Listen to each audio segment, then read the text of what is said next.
Rolling. Okay, I'm here with my buddy Max. Max is a terrier mix who has separation anxiety. In this video, we're going to go over some tips on how you can actually help your dog practice being alone and helps get over separation anxiety. Now, I'm not going to talk about all the elements. This is something that's really done stage by stage, but the guardian here has already watched some of my videos, and she's already done desensitization. Dogs often get worked up at the triggers that are associated with us leaving. Picking up our keys, our purse, our sunglasses, putting a uniform on, things like that. So the dog sees that happen. Every time he puts on his uniform, he's about to abandon me. So they kind of link them together. So you want to desensitize your dog by practicing those things independent of you leaving until they're no longer responsive, and then combine two of them together. First, it's just the keys. Then it's my keys and my sunglasses. Then my keys, sunglasses, uniform, or putting my shoe flips on over there, or whatever it is. Okay, so that's something you want to do to make sure that your dog doesn't get worried about you leaving. Now, I like to, if you see right here, and I'll back up a little bit, you see there's a dog bed. It's under the TV. This is where I like to put a dog bed. So I like to have a dog practice go into a dog bed. Yes is his marker word. So as soon as he leaves, yes. I'm saying yes when he steps on the dog bed. Yes. Yes. Got to work for that one next. Yes. Yes. Yes. But you're seeing he's starting to put himself more and more on the dog bed. He's getting closer. Yes. So the next stage is when he goes there on his own. And I throw a whole bunch of them there to get him to go there. But if he goes there again on his own, then I'm going to say the marker word to let him know that's what I wanted. And then he's going to get a reward. But this is operant conditioning, so I'm waiting for him to do it on his own. Now, I spike the punch by throwing those treats, like I said, over and over and over again, and this might not be enough. Usually that number of treats, or sometimes slightly more, the dog sits down and lays there. So right there, yes. So at first, the treats motivate me to go there. Now when I go there, I get a treat, and it's always preceded by the word yes, or as soon as I step on it, I hear yes, then I get a treat. So this causes the dog to want to go check this out, and when the dog is not paying attention, throw a treat on there, and it's a contrasted color. You can't see because he's blocking, but actually the treat is about the same shape. So make sure it's a contrasted color treat. But then eventually he goes over there and finds it. So Jesus, every time I come over here, man, there's a treat over here. Now, why is this important? Yes.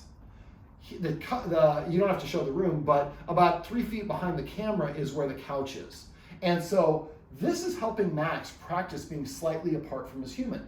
Max, like a lot of dogs, gets to spend time on the couch, and there's nothing wrong with that if that's okay with you. There's dominance about how high, and it's a bunch of malarkey. It's from those aversive trainers that we don't believe in. But this is part practice of being apart from my guardian. Yes. And I held it out a little bit further, so we had to go a little bit further on there. So we think of being like this is together, and then we leave that separate. Well, this is 100%, this is 100%, this is 0%. So we make our dog go from the biggest possible range there is. That's really hard for them to deal with. What we're looking for, and we have separation anxiety really for dog training in general, yes, is to make it small steps, small enough step that the dog can achieve it, then have them practice that step over and over again until they're proficient. Only then do we go to the next step. We don't do that with dogs. We show them the first step, they're not ready, we go to the second step anyways. And we just have a crappy foundation. Now, we can also like get a bully stick and get like a dumbbell and drill a hole through the back of the bully stick and zip tie it, yes. And zip tie it to the dumbbell, which is sitting right here. Guess where I can chew the bully stick? Over here. But only on the dog bed, but I can chew it whenever I want, or I can choose not to do it. Again, we're force and punishment free. Okay, so having your dog practice being a part of you is really important. I'm going to show you an exercise right now that's going to, and I'll explain at the end kind of what we're going to do, how we're going to put it all together. So this is a good practice at being somewhat apart from the human. Another great way to do this, and I have to shift because I'm getting old and I can't sit on my knees that long, Max. So we're going to teach Max to sit, or to stay. So the way I do this is there's 3 Ds for stay: duration, distance, and distraction. Most of us try to do distance and duration at the same time. Stay, we walk away. Stay, walk away. And we call the dog to us, which is not a stay. Stay means you stay here until you hear the release word. And his guardian's word is release? Break. Break. And now if you say stay and then come, that's really a wait. There's nothing wrong with the wait, but it's different than a stay. So what we're going to do is I'm going to kind of shift back on my knees again now that I get a little bit of blood circulation. Yes, I can see you're a little bit, and this little anxiety, and and he wants the treats. That's great because he's motivated to want to get those treats. So what I'm gonna do is I'm gonna put him in a sit or a down, whatever the dog prefers. I'm gonna say stay, pull my hand back to my chest, I'm gonna do one distraction, then I'm gonna say the marker word yes, then I'm gonna give him a treat. Now, that was 1 second. Now I'm gonna say stay, halfway distance between me and him, pull my hand back. Now I get one distraction, two distractions, yes, treat. Now I'll work up to 5. So stay, 1, 2, 3, yes. Stay, so you put a stay, it's a cycle. You start at stay, 1, and I can do 2, 3, 4, yes. So it doesn't always have to be the same one. I try not to move my hands around because the treats are coming over my hands, and especially in exercise we were doing before, he's gonna go running. So stay.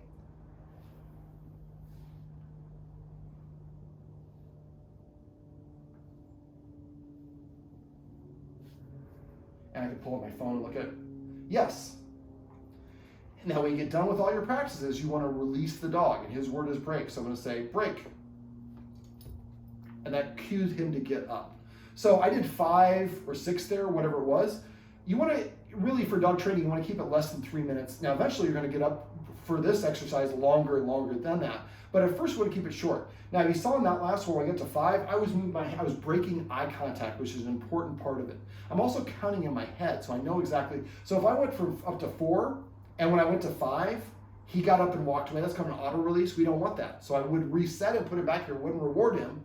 And then I might do the 3 distractions. So I go to a previous level of success and practice there, and then try to go back to 4 and try to go back to 5. Now it shouldn't always be linear, not 1, 2, 3, 4, 5. Maybe 1, 2, 5, 2, 7, 3. So you throw in some easy ones every once in a while. And if your dog is going from a sit into a down, just start with the down. Technically, it depends on how strict you want to be. For me, I just say, if I want you to stay, I want you to stay in that position. I don't care if you start up and sit and go to a lay down and sit back up. As long as you stay in the same position, that's what I'm looking for. So what we want to do is eventually work up to about 30 to 60 seconds worth of distractions without moving away. Don't move away until you've got at least 30 seconds, but if your dog's a little anxious, you might need to work on it until you get to 60 seconds. Then what you're going to do, Max, this is not an adult film. Maxie. Max, there you go. So now I'm going to kind of reset it a little bit, and we'll see how the angle is. I might have to crouch down because we're a little bit cramped quarters. Sit. But I want to incorporate a little distance. So I'm going to say stay. Yes. So that was one distraction of moving back. Now moving away is hard. He is not I'm not his guardian. I'm pretty sure when you do this, when you start stepping away, he's going to probably come with you. So if that's the case, you want to break it down to smaller steps. So can you see my whole body? So stay. Yes. So I just move my one leg back. Then stay. Yes. I don't have my treat pouch with me, but don't reach for hold the treats out. Have them in your pouch. So now I can say stay. Yes. Now I can do the whole enchilada. Stay. And come back right away. The first time you move away is really hard for dogs. So as soon as you do that, don't pause, come back right away. And again, count in your head so you know how long it's going to be. Now you want to keep on practicing this, and I would not leave his sight.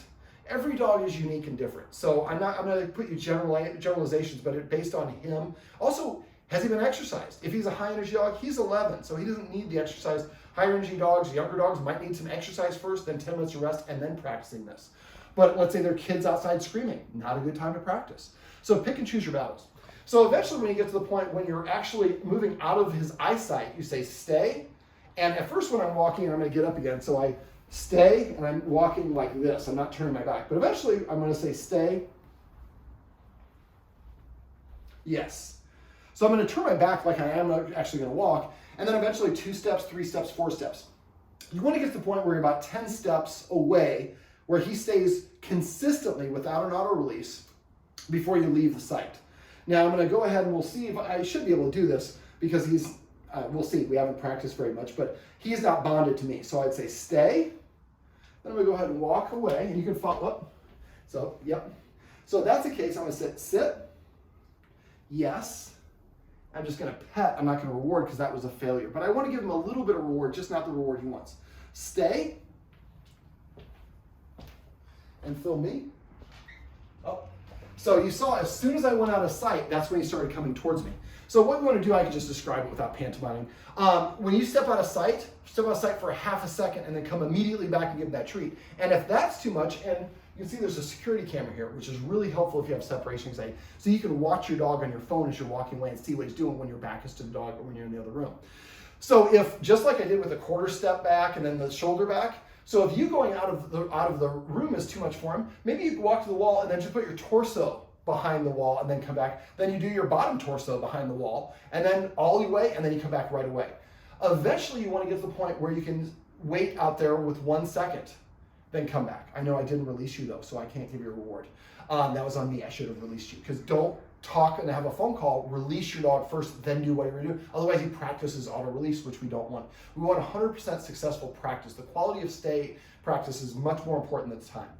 But you also want to end on a positive one. So make sure you end on a rep. If you can hear kids are coming by, it's going to be crazy out there, end it before he gets a chance to get distracted and run away. So eventually when it gets to the point where you can be outside of the room. Now, a quick point about dogs, they don't generalize well. If you only practice this, he'll be able to stay here, but you put him there and walk that way, he won't be able to do it.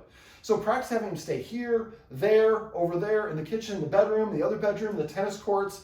This is a mansion. You guys don't know how much stuff is behind that wall. But the idea is we're gradually having him do it. Now, this is 1 second, 1, 2 seconds, 1, 2, 3 seconds. So you see we're adding a distraction and timing at the same time. If you just do time, they get bored and move away.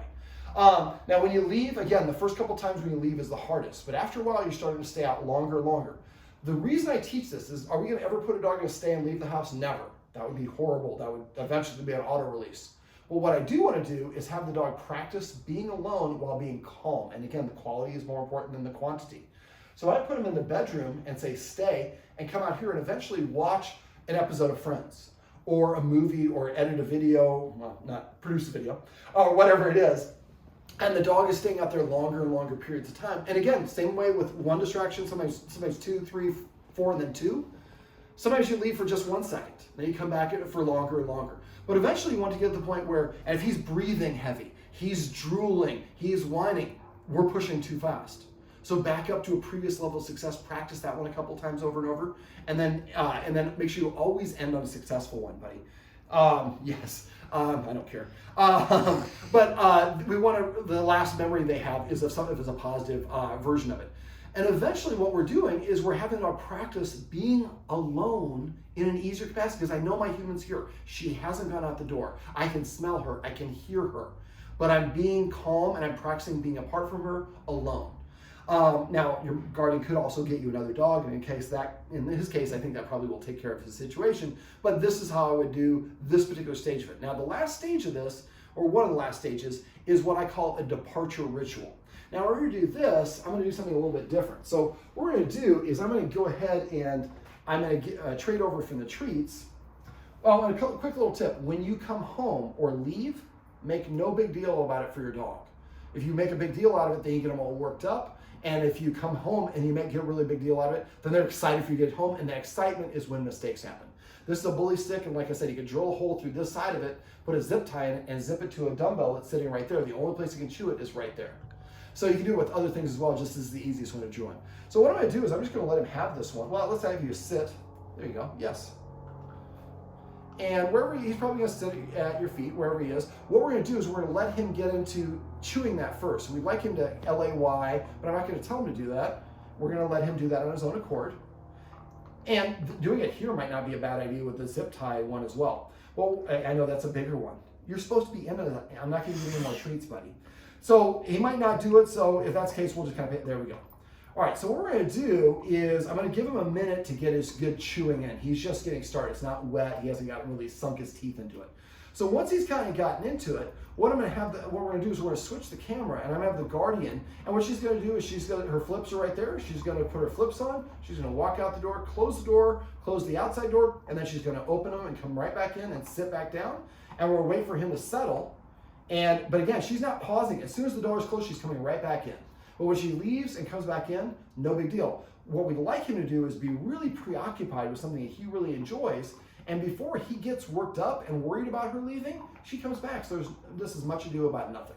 All right, so we're gonna go ahead and we're gonna transition the camera, and then the guardian is gonna leave, and we're gonna do a couple departures. And again, he's not gonna stay. He can get up and move around if he wants, but our goal is that he's preoccupied with the lick mat or the bully stick or whatever it is.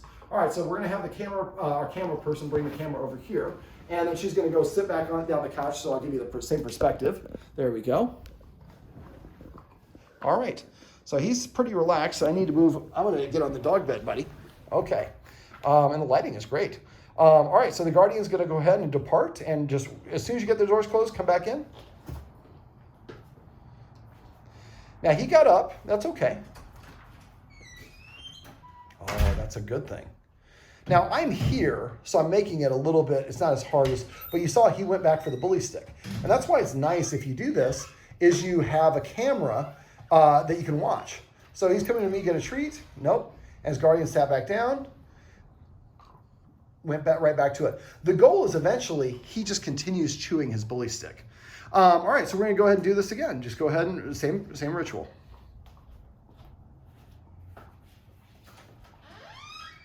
Now, because she left a minute ago and came right back, he's not that concerned about it. And so now she's gonna come right back in, and she's gonna wait 1 second and then comes back in. Perfect, and grab a seat. That time he chewed it the whole time. And what we're gonna do is keep on repeating this at times when you have no intention of leaving whatsoever. This is just like, he just keeps on, she just leaves and comes right back. And the problem is we do this, we get up to like 5 minutes, so like, okay, I'm gonna run to Starbucks real quick. And then there's a line at Starbucks, you're there for 15 minutes. Let's say the last minute he whines and whimpers, you kind of undid a lot of the work you did. You really want a linear process, but again, don't always go 1, 2, 3, 4, 5. Every once in a while, do what you just did and come right back in. So he's like, is this, oh, sometimes he just comes right away. And so we want to make him very relaxed. And that was great the first time he went, but that's what we call a warm-up. You did it, came back in, everything was fine. Second time, he's like, I'm just going to sit here and chew my bully stick. Now he's orientated towards you, so he's looking out in that direction. But again, if you have the bully stick on a zip tie over here on the bed, then he's practicing me on the bed as well. But that's why we practice the zip tie on the bed before you start practicing this ritual, and that helps if you're relaxed. Now right there, you see he shifted on his hip. For me, the more moves the dog has to go into to get up, to run, shows me how comfortable or uncomfortable they are. If I'm uncomfortable, I'm not gonna sit down next to somebody I think is gonna steal my wallet. I'm gonna stand up, so if they do something, I can run after chasing them. So if he's sitting and laying down, that's an indication he feels pretty comfortable. So the idea for this is just to progressively go longer and longer. I've had clients that go sit outside their apartment, doing work on their Wi-Fi right outside the door, or maybe down the steps a couple steps. So if something happens, you can watch on your monitor and you can come back in before he really freaks out. Now, some of the indication he's gonna freak out is if he stops chewing this, gets up, starts pacing, starts whimpering, losing control of their bowels. If your dog ever loses control of its bowels because of separation anxiety, never punish it, because it's literally peed its pants because it couldn't keep away. And one guy was like, well, the dog, no, you're wrong. The dog went on my bed and peed on my bed to send me a message. Most likely the dog felt really insecure, went to the place that feels most comfortable, which is where you sleep, but that wasn't enough, and it lost control of its bowels when it was in your bed. It wasn't because it was sending you a message. Dogs are not that sophisticated. So eventually you get to the point where you're leaving for longer and longer periods of time, but work yourself up, like literally count the time, and don't offer too big of a bite. But this is only done when you can get to the point where you can have him in another room for a half an hour while you're in here. And then, well, I guess you could start this at any time. It doesn't really have to be there, but I would probably get to the point where you can stay out of the room for 5 minutes. But don't leave when he's in a stay. Because again, that's going to practice an auto stay, and then that might sour, and I don't want to do a stay at all. All right, well, this is my buddy Max eating a bully stick. And these are some tips and tricks you can use if you have a dog that has separation anxiety.